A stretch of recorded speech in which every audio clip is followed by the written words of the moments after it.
हाय दोस्तों, आप सभी को नमस्ते। दोस्तों, मैं लेके आई हूँ आपका कामायनी का अगला जो चिंता श्रृंग है उसका अगले पद अगला भाग। तो देखिए, आपको पता है ही कि जल पलावन की बाढ़ की स्थिति होने की बाढ़ आने में संपूर्ण देव जाति है वो नष्ट हो गई थी।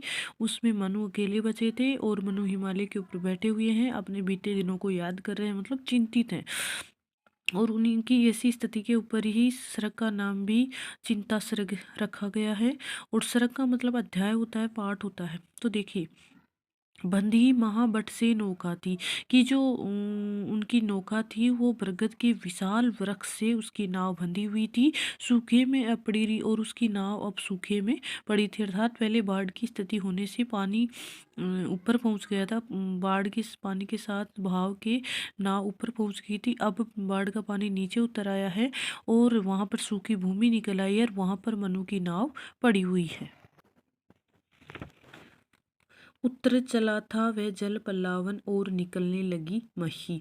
उत्तर चलाता वह जल पलावन। देखिए दोस्तों, ये पद है ना, मैंने आपको व्याख्या सही से देखे इसके लिए मैंने इनको पीडीएफ थोड़ा बड़ी निकलवाई है।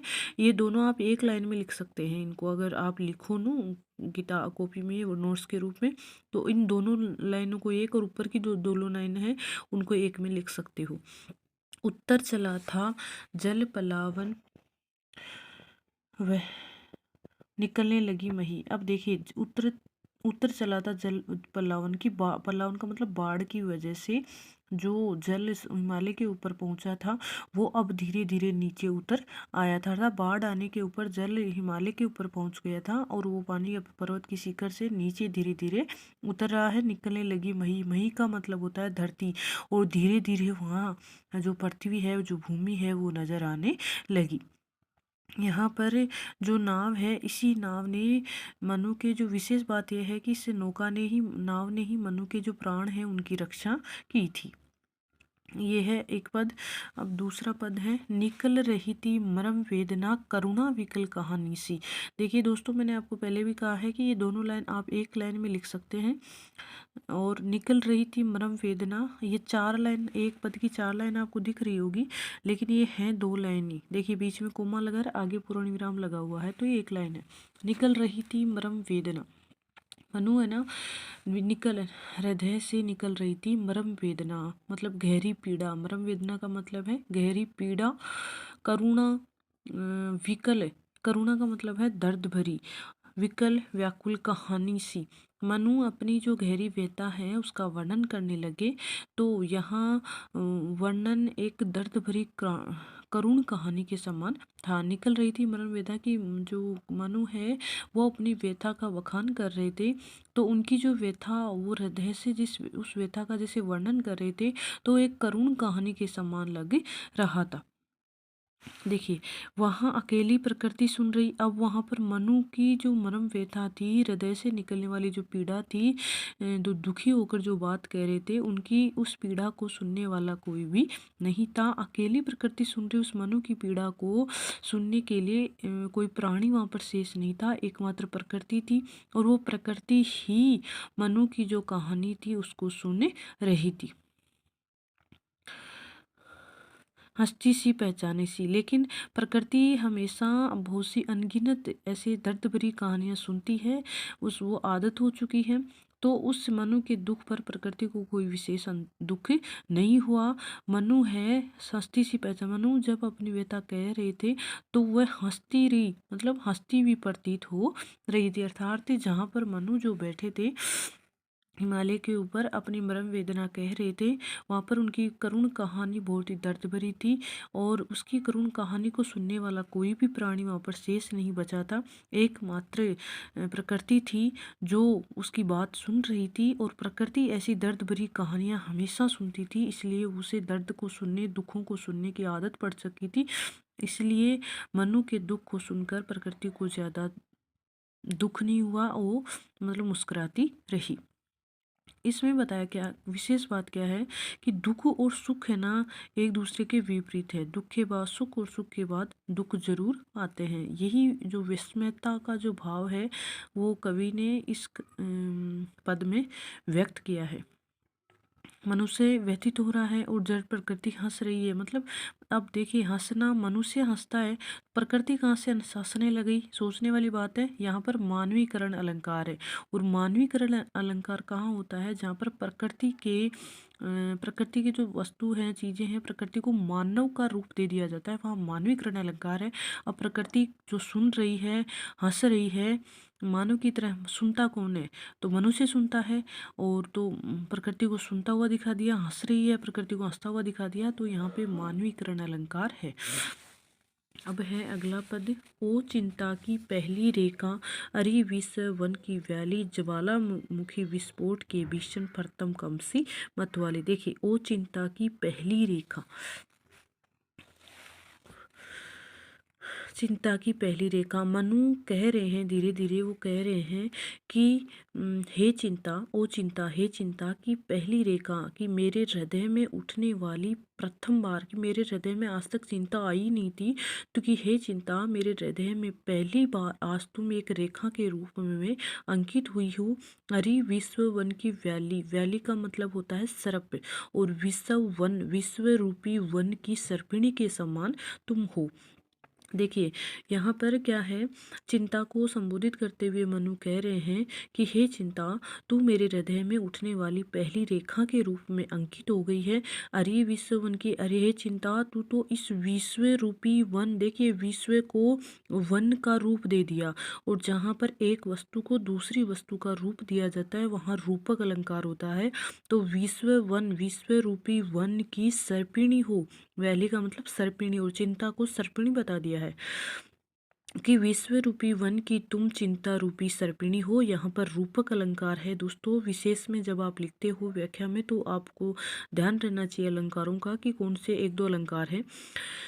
अब देखिए, चिंता को संबोधित करते हुए मनु कह रहे हैं कि तुम इस विश्व रूपी बगीचे की, विश्व रूपी जंगल की, वन की तुम सर्पिणी हो। और आगे क्या करें, ज्वालामुखी विस्फोट के भीषण प्रथम कमसी मतवाली। देखिए, जब ज्वालामुखी विस्फोट होता है ना, उसके थोड़ी सी, मतलब एक सेकंड पहले हल्की सी, मतलब कंपन सी दिखाई देती है। तो यहाँ पर क्या कह रहे हैं कवि, कि तुम ज्वालामुखी पर्वत के प्रारंभिक कंपन के समान हो, मतवाली हो, और उसके बाद में भयंकर विस्फोट होता है। कि तुम ज्वालामुखी पर्वत की, ज्वालामुखी पर्वत के जो प्रारंभ में जो कंपन उठती है, उसके समान तुम मतवाली हो, और उसके बाद भयंकर विस्फोट होता है। अर्थात ज्वालामुखी जब फटता है ना, तो उससे पहले हल्की रोशनी होती है, और उसके बाद वो भयंकर तीव्र गति से फटता है। तो कवि ने यहाँ पर चिंता को बताया है। यहाँ पर रूपक अलंकार है। और देखिए, इसमें विशेष क्या है, कि देवताओं का जीवन है ना, सुख और भोग का जीवन था, मतलब हमेशा वे सुख भोग कर रहे थे, और चिंता जैसी भावना से, ग्लानि से, दुखों से उन्हें कोई सरोकार ही नहीं था, वो कभी जानते ही नहीं थे। तो मनु पहला व्यक्ति है जिन्होंने पहली बार ऐसे मनोभाव को, मतलब अनुभव किया है। कैसे मनोभाव को, कि जो चिंता है, दुख है, दर्द है, इनको पहली बार उन्होंने अनुभव किया है, और वे अपने इस अनुभव को है ना स्पष्ट कर रहे हैं। अब ज्वालामुखी पर्वत से क्यों बताया है, अब देखिए, इसमें दो बताए हैं, कि विश्व वन की वैली की सर्पिणी है। सर्पिणी कहाँ रहती है, जंगल में है, घूमती है वहाँ पे। और वैसे ही इस संसार के प्राणियों के अंतर्गत रहने वाली चिंता तू आज पहली बार मेरे हृदय में आई है। और ज्वालामुखी पर्वत के मुख पर जो कंपन होता है, तब पता चल जाता है कि यहाँ पर विस्फोट होने वाला है, और वह सब कुछ नष्ट वष्ट कर देगा। इसी प्रकार जो चिंता है, वो मस्तिष्क में प्रवेश करते होते ही समझ लेना चाहिए कि अब कोई भारी विपत्ता आने वाली है। ये बात इसमें बताई है। अगला देखो, हे अभाव की चपल बालिके। अब यहाँ पर कवि ने चिंता को अभाव की चंचल बालिका बताया है। क्योंकि चिंता कब उठती है, दुख कब होता है, जब अभाव होता है, हमें किसी चीज़ का अभाव होता है, जब वो चीज़ हमारे पास नहीं है, तब हमें दुख होता है। तो यहाँ पर चिंता कब आई है, अभाव आया। क्या देव जाति संपूर्ण नष्ट हो गई है, मनु अकेले बचे हैं, तो मनु अपनी बात जो है, अपना जो दुख दर्द है, किसके साथ शेयर करे, तो अभाव है उनके जीवन में, कि हे अभाव की चंचल बालिके, रे ललाट की खल रेखा। ललाट का मतलब होता है मस्तक या भाग्य। खल रेखा अशुभ रेखा या दुष्ट रेखा होती है। हरी भरी सी दौड़ धूप ओ चल माया की रेखा। यहाँ पर चल रेखा का मतलब चंचल रेखा या तरंग से तात्पर्य दौड़ धूप का मतलब है दौड़ धूप करने वाली हरी भरी प्रसन्नता से। कि कवि क्या कह रहा है कि हे भाव की चंचल बालिके कि तुम किसी प्रकार के अभाव से उत्पन्न होकर मनुष्य को अस्थिर कर देती हो। कि तुम है ना कब उठती हो, जब मनुष्य के जीवन में किसी प्रकार का अभाव होता है ना, तब तुम उत्पन्न होती हो। चपल बालिके हे चंचल बालिका रूपी चिंता तू फिर मनुष्य को अस्थिर कर देती है। उसके तू तेरा आना उसके लिए दुर्भाग्य का सूचक। री ललाट की खलरेखा तेरा आना उसके मस्तक के लिए एक दुष्ट रेखा के समान होता है, अर्थात जिसके मन में तो उठती है उसके लिए तो उस व्यक्ति को मतलब छीन बीन कर देती है, उसको अस्त व्यस्त कर देती है। आगे क्या करें, हरी भरी सी दौड़ धूप हो। और कवि ने आगे बताया कि तेरा एक सही पक्ष भी है। कि क्या कह रहा है कवि कि जब मनुष्य तुमसे दुखी होता है तो वो आलस्य का त्याग करता है, तुम्हें मिटाने के लिए वो दौड़ धूप करता है, परिश्रम करता है, जिससे उसका जीवन हरा भरा हो जाता है। कवि यहाँ पर यही बात कह रहा है कि तेरी वजह से मनुष्य अपने आलस को छोड़कर दौड़ धूप अर्थात मेहनत करता है और जिससे उसके जीवन में खुशहाली आती है, इसलिए तेरा एक सही पक्ष भी है। आगे वो क्या कह रहे हैं कि तू इस संसार में जल माया की चल रेखा, इस सांसारिक माया के संसार में, माया रूपी संसार में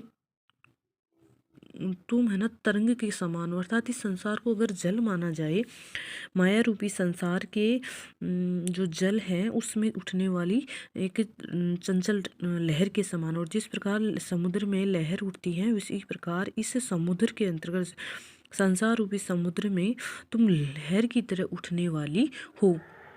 अर्थात कवि कह रहा है कि तुम्हारी प्रेरणा से ही चिंता अगर तुम मनुष्य के जीवन में आती है तो तुम्हारी प्रेरणा से मनुष्य जो है वो सही कार्य करता है और वो क्रियाशील बनता, आलस्य को त्यागता है।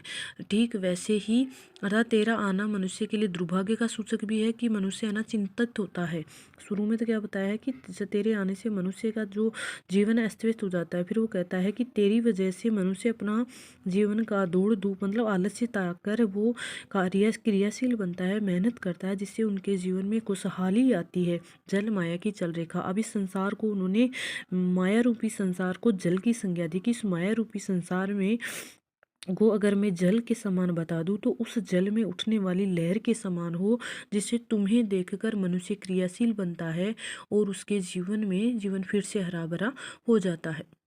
अब यहाँ पर चिंता को विशेष बात क्या है, चिंता को अभाव की बालिका बता दिया है कवि ने। और जब भोजन वस्त्र, और क्या कहा है कि भोजन वस्त्र स्वास्थ्य प्रेम आदि में से अब किसी का भी अभाव होता है ना तो मनुष्य चिंता उत्पत्ति हो जाती है। कि मनुष्य के पास देखिए रोटी कपड़ा मकान है, ये जरूरी है मनुष्य के लिए। तो मनुष्य अगर एक चीज़ भी उनको नहीं मिल रही है ना तो मेहनत करेगा, कार्य करेगा। और अगर वो सारी चीज़ें उसे आसानी से मिल रही है ना तो वो मेहनत नहीं करेगा। कवि यही बात इस पद में समझाना चाहता है। दोस्तों आज के लिए इतना ही, आगे बढ़ेंगे कल। उम्मीद करती हूँ आपको समझ में आया होगा। दोस्तों आपसे बार बार रिक्वेस्ट है, लाइक कीजिए, सब्सक्राइब कीजिए, आगे से आगे शेयर करते रहिए। और आपको मेरी व्याख्या कैसी लगी, समझ में आ रही है या नहीं आ रही, प्लीज़ कमेंट करके ज़रूर बताइएगा ताकि मेरा मनोबल बढ़े। आज के लिए इतना ही, धन्यवाद।